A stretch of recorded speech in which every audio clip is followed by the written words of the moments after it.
Hello, and I appreciate you taking the time and listening to this Bible message. Moni nonse ndipo ine ndikuvomereza chifukwa chakutenga ino nthawi yanu kuti mukathe kumvetsera uthenga umenewu. There's nothing more important that you can do in your day than sit and listen to the Word of God. Palibetu chinthu chimene ndichofunikira kwambiri pa tsiku lanu pamene inu mwatenga nthawi yanu kukhala pansi kuti mukathe kumvetsera mawu a Mulungu. So I want to read two verses from the Bible found in Mark's Gospel, chapter 2. Inetu ndikufunatu ndikawerengetu kutenga twa Marko chapter chake cha 2. 3 verses 5 to 7. Marko chapter cha 2 verse ya 3 mpaka na 5 mpaka na 7. It says, when Jesus saw their faith, he said unto the sick of the palsy, Son, thy sins be forgiven thee. But there were certain of the scribes sitting there and reasoning in their hearts, why doth this man speak such blasphemies? Who can forgive sins but God only? Ndipo Marko chapter 2 ndime yake ya 5 mpaka na 7 ikunena chonchi. Ndipo Yesu pakuona chikhulupiriro chawo ananena ndi odwala manjenje, mwana machimo ako akhululukidwa. Koma anakhalapo ena a alembi akuganizira mu mtima mwawo, munthu amene atero bwanji achita mwano akhonza ndani kukhululukira machimo, koma mmodzi ndiye Mulungu. These verses that we've read together from the Bible present us with a very important question. Mavesi amenewa amene tawerenga limodzi m'Baibulo akubweretsa kwa ife funso limene ndilofunikira kwambiri. And the question is simply, who can forgive sin? Ndetu funso lotu ndilonera kwakuti ndi ndani amene akhoza kukhululukira machimo. If I was to ask you that question as you listen to this, what would your answer be? Ine ndikanakhala kuti ndakufunsani inu funso limeneli ndemwamvetsera kuchokera kwa ine, kodi yankho lanu likanakhala la mtundu wanji? Many people would likely have many different answers. Tikudziwa kuti anthu ambiri akanakhala ndi mayankho komanso osiyana-siyana. But the Bible gives us the one and only true answer. Komatu Baibulo limatipatsa atu ife yankho limodzi, ndipo yankho limodzi limene ndiye yankho lolondola kuposa mayankho onse. And it tells us who the only person is that can forgive us our sin. Ndetu likutiuza ifetu munthu mmodzi yekha amene akhonzadi kukhululukira machimo athu. Now, where we read in the Bible just now, there was a man who was brought to Jesus Christ who was sick. Ndetu mmene tawerengatu m'Baibulo mu panali munthu amenetu anabweretsedwa kwa Yesu ndipo anali odwala manjenje. Oftentimes in the Bible, God uses illness to show that there is a problem. Nthawi zambiri tu m'Baibulo Mulungu amatha kugwiritsa ntchito tu matenda kuonetsa kuti pali vuto pamenepo limene silikuoneka ndi maso. There was a man brought by his friends to the Lord Jesus, and he had a problem. He couldn't walk. Panali tu munthu amenetu anabweretsedwa kwa Yesu Khristu ndi azinzake, ndipo munthu ameneyo anali ndi vuto lalikulu loti samatha kuyenda nalo. But God has given you and I the Bible to show us that we have a problem. Komatu Mulungu wationetsa ife kutipatsa m'Baibulo kunena kuti ifenso tili ndi vuto.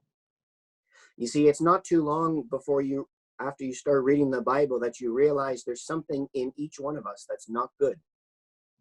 Pamenetu inu mwangoyamba kuwerenga Baibulo sipamatenga nthawi yayitali kuti inu mukathe kuzindikira kuti pali china chake chimene ndi cholakwikatu pa wina aliyense wa ife pa dziko lapansi.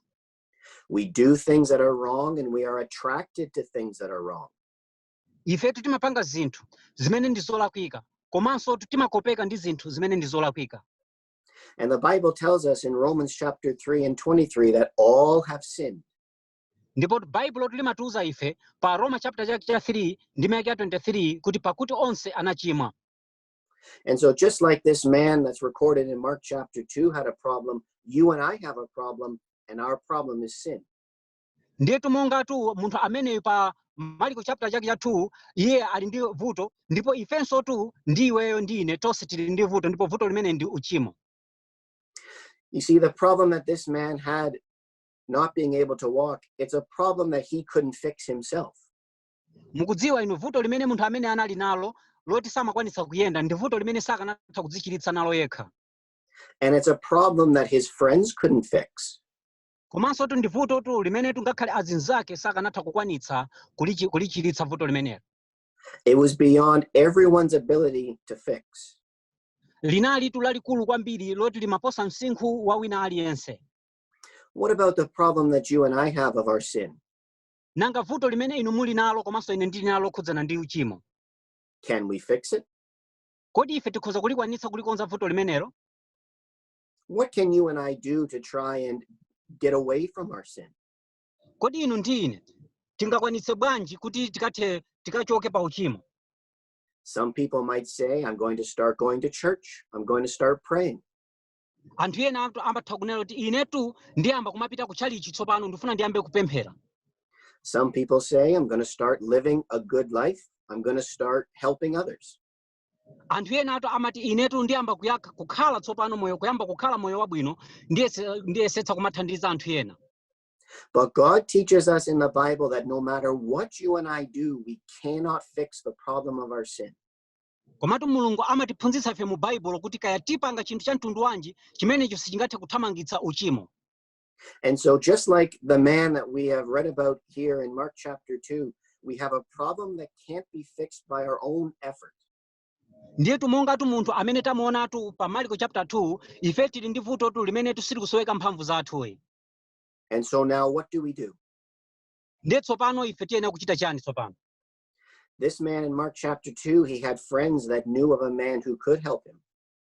Ndetu munthu amene yutu wa pa Marko chapter 2 anali ndi azinzake amene anadziwa amene akhoza kukonza vuto limeneli. He knew that there was only one that could help him.